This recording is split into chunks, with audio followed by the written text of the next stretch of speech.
सच है कि 1 साल पहले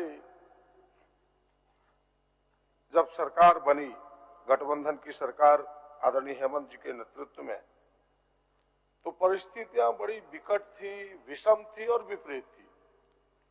इसमें कहीं दो राय नहीं है और बड़े दावे के साथ कह सकता हूं कि इन 20 वर्षों में पहली बार किसी सरकार के बनने के बाद इतनी विकट परिस्थिति सामने आई।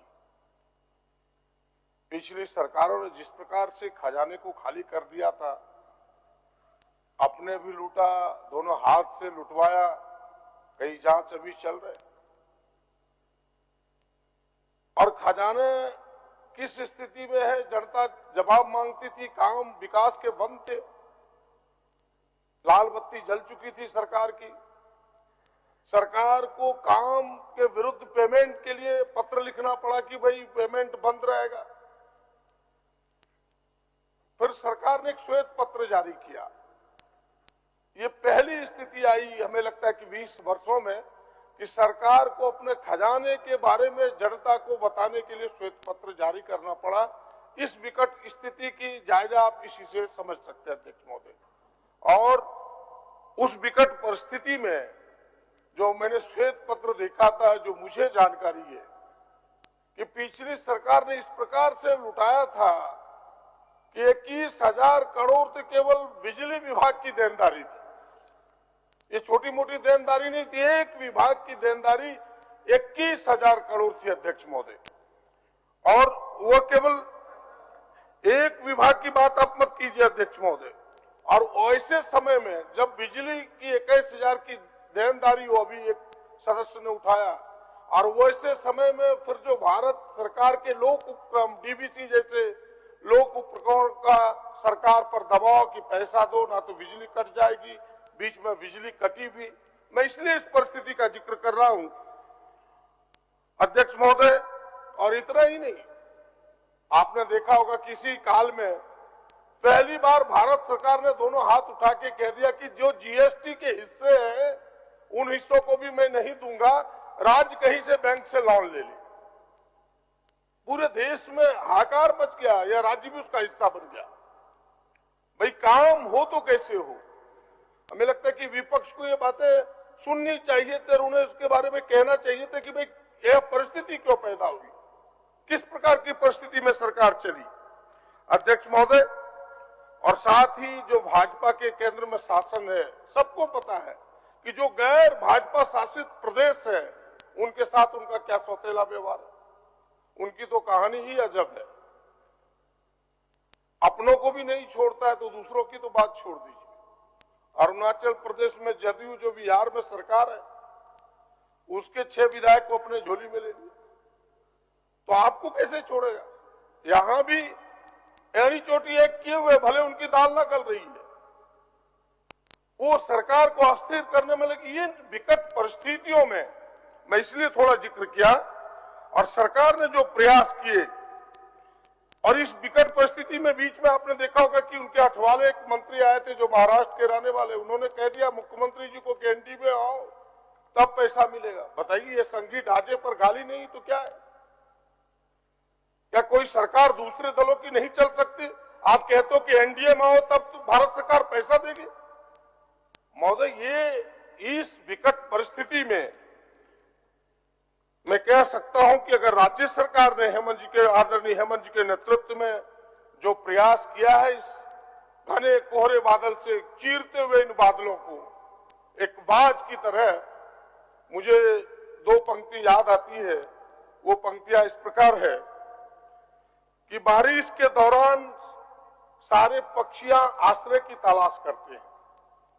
बारिश के दौरान सारे पक्षियां आश्रय की तलाश करते हैं और बादलों के ऊपर जाकर बारिश को ही नजरअंदाज करते हैं। अध्यक्ष महोदय, वही इन्होंने किया। इस घिरे बादलों को इन्होंने चीरते हुए कहा कि ये परिस्थितियां सामने रहेगी, लेकिन हम गरीबों के लिए काम करेंगे, हम मजदूरों के लिए काम करेंगे।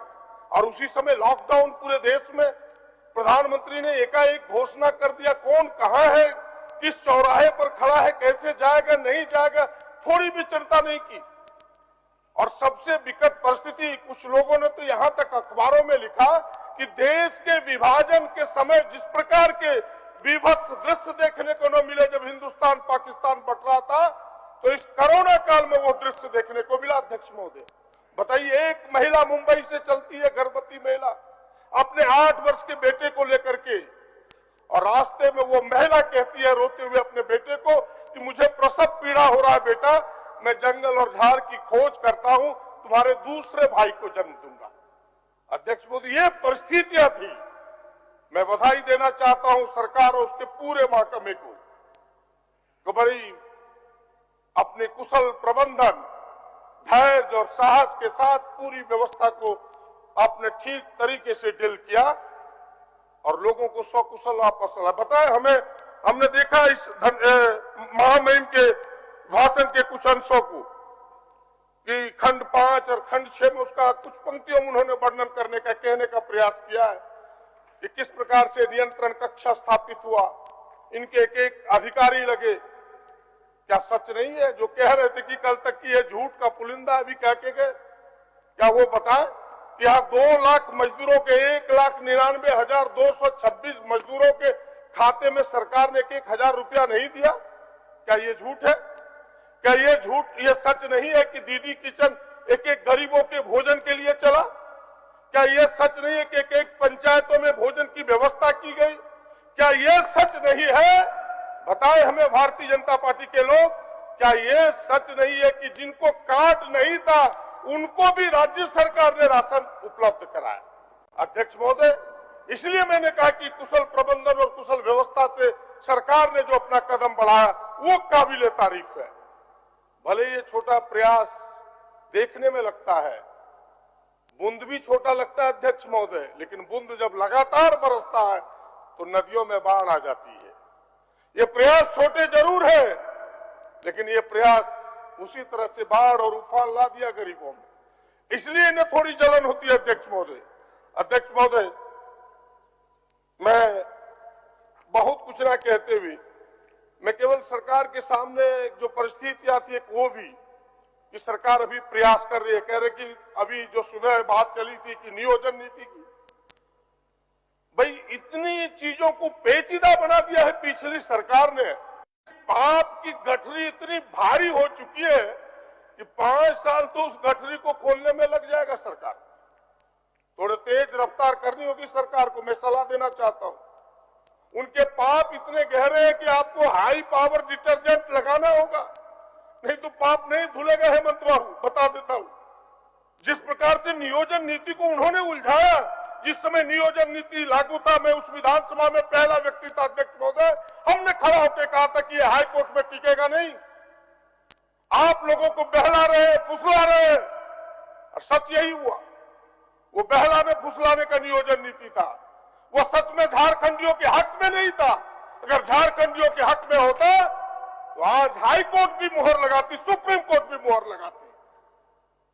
और मैं कहूंगा कि भाई नियोजन नीति आपने वापस लिया है, मुझे उससे ऐतराज नहीं है, लेकिन जल्दी झारखंडियों के हित में नियोजन नीति इस राज्य में लागू हो, ये मैं आपके पूर्वक कहना चाहूंगा, जो झारखंडियों के हित में, आदिवासी, दलित, मूलवासियों के हित में हो। अध्यक्ष महोदय, मैं कह रहा था कि एक एक चीजों को उलझा के रख दिया। आप देखिए, हाई स्कूल की बहाली 2016 में प्रारंभ हुआ, अब तक खाता वही चल रहा है, कब खत्म होगा पता नहीं। दरोगा की बहाली 5 वर्ष पहले शुरू हुआ, अब तक बहाली खत्म नहीं हुआ। एक एक चीजों को उलझा के रखा है, जिसकी बात ये जल्दीबाजी में ढोल पीटने का तरीका, अभी हम अगर यस बोलेंगे तो पत्रकार महोदय को वहां नो सुनाई पड़ेगा, ये भी जल्दीबाजी के कारण ही है कि जल्दी उद्घाटन कराना है, पीएम मोदी से कराना है, चलो विधानसभा को उद्घाटन कर दो। कैसे बना नहीं बना, एक एक चीजों पर यही कहानी है अध्यक्ष महोदय।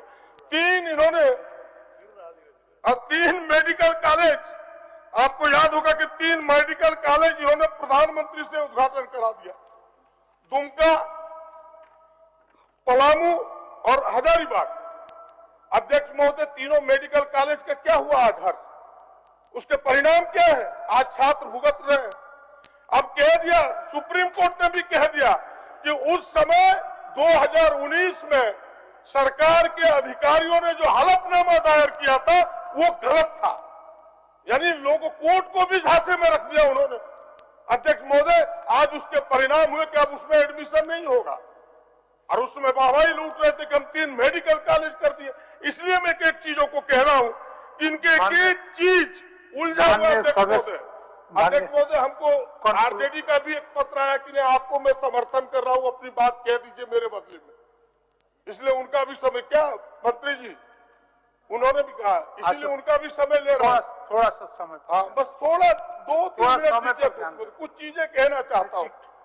आपने देखा होगा अध्यक्ष महोदय कि जेपीएससी किस तरह से उलझा के रखा जेपीएससी को, और आज भी उलझा हुआ है। आज इस सरकार ने एक नियमावली बनाई, लेकिन मेरा आग्रह होगा कि अभी वो अपने आप में पूर्ण नहीं है, थोड़ा और आपको देखना होगा उसमें, और थोड़ी उसमें त्रुटि है, उसको भी सुधार करना होगा, क्योंकि आज भी वो उसमें संपूर्णता नहीं पाई है। अध्यक्ष महोदय, इसलिए मैंने कहा कि चीजों को किस तरह से एसपीटी सीएनटी को, उसी में 2 वर्षों तक राज उलझता रह गया, एक एक चीजों में राज उलझता रह गया। इसीलिए इन चीजों को करने के लिए थोड़ा वक्त लगेगा, उलझी हुई चीजों को सुलझाने में वक्त लगेगा, इसीलिए उन्हें थोड़ा धैर्य रखना होगा, और जब धैर्य रखेगा तो ये सरकार काम कर रहा। और ऐसे लोगों तो कहने का भी हक नहीं है, जो किसी का ना सुना, नौजवानों का ना सुना, जिसकी पूरी सरकार, चाहे वो राज्य की 5 साल की सरकार हो, चाहे वो दिल्ली की सरकार हो, केवल अडानी अंबानी के लिए चलता हो, वो जनता और नौजवानों के लिए क्या बात करेगा? हमें पता है। आज जो बात अभी कह रहे थे इरफान साहब कि भाई 70 दिन से अधिक हो गए, 80 दिन से अधिक हो गए, लोग किसान आंदोलन पर डटे हुए, केवल इतनी ही मांग है कि भाई इस बिल पर विचार, इस कानून पर विचार करो, इन्हें वापस लो। उनकी नहीं सुनता तो हमारी क्या सुनेगा? उन्हें कहने का क्या हक है? अध्यक्ष महोदय, मैं बधाई देता हूं राज्य सरकार को कि भाई आपने जो छोटे छोटे प्रयास किए हैं, जो चुनाव के समय आपने कहा था कर्जे माफी, जिसकी चर्चा भी काफी हो चुकी है, उसमें कर्जे की माफी की, लेकिन उसके साथ एक सुझाव भी देना चाहूंगा। कर्जा माफी में जो दिक्कतें सामने आ रही है वो ये है कि आपने कर्जा माफी कर दिया, एनपीए की माफी नहीं है। लोग समझ नहीं पा रहे कि क्या एनपीए, क्या एलपीए, क्या एसएफपीए। आप इन चीजों को थोड़ा स्पष्ट कीजिए, लोगों के सामने कठिनाइयां आ रही है। एक परिवार के एक सदस्य की आप माफी कर रहे हैं, फिर कई पेच है उसमें, कहते राशन कार्ड नहीं है। अब भाई white ration card, green ration card जो राज्य सरकार बना रही है, उसका माफी होगा कि नहीं, ये चीजें स्पष्ट नहीं है। अध्यक्ष महोदय, बैंक के लोग उन्हें बैरल लौटा देते हैं कि जाओ और वापस चले जाओ। ये सारी चीजें हैं, इन कठिनाइयों को समझना होगा। इसीलिए हमने कहा कि कुछ बातें हैं। अभी अध्यक्ष महोदय, इतना बेहतर सरकार काम कर रही है, बिजली में 24 घंटा बिजली देने का प्रयास कर रही है, लेकिन जो 21,000 करोड़ मैंने कहा कि देना होगा सरकार को, यानी बिजली जलाए रघुवर दास और पैसा भुगतान करेंगे हेमंत सोरेन। बताइए, उसी में एक कहानी है अध्यक्ष महोदय कि पिछले समय का बकाया, गलत बिलिंग, डबल बिलिंग, आज लोग परेशान है उसके कारण। आज गांव गांव में गुस्सा है, आक्रोश है, और वो गुस्सा इस सरकार के प्रति हो गया, क्योंकि वसूली अभी कर रही है सरकार। अध्यक्ष महोदय, कारनामे उनके हैं, लेकिन छींटे हम पर पड़ रहे हैं।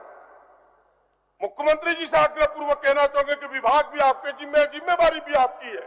अध्यक्ष महोदय, बड़ी जनता से जुड़ा हुआ सवाल है, इन्हें गौर करना चाहिए कि वो जो डबल बिलिंग कैसे हुआ। आप भी क्षेत्र के विधायक है कि भाई पहले बीपीएल से उनका खुद लटका था, वो कुबड़ी जो उसको बोलते हैं, इसके बाद दोबारा उनको नया मीटर मिल गया, तो पुराने का भी बिल चला गया अध्यक्ष महोदय, नए का भी चला गया। अब बकरा बेचे की बकरी बेचे, उनका बिल का भुगतान नहीं हो रहा।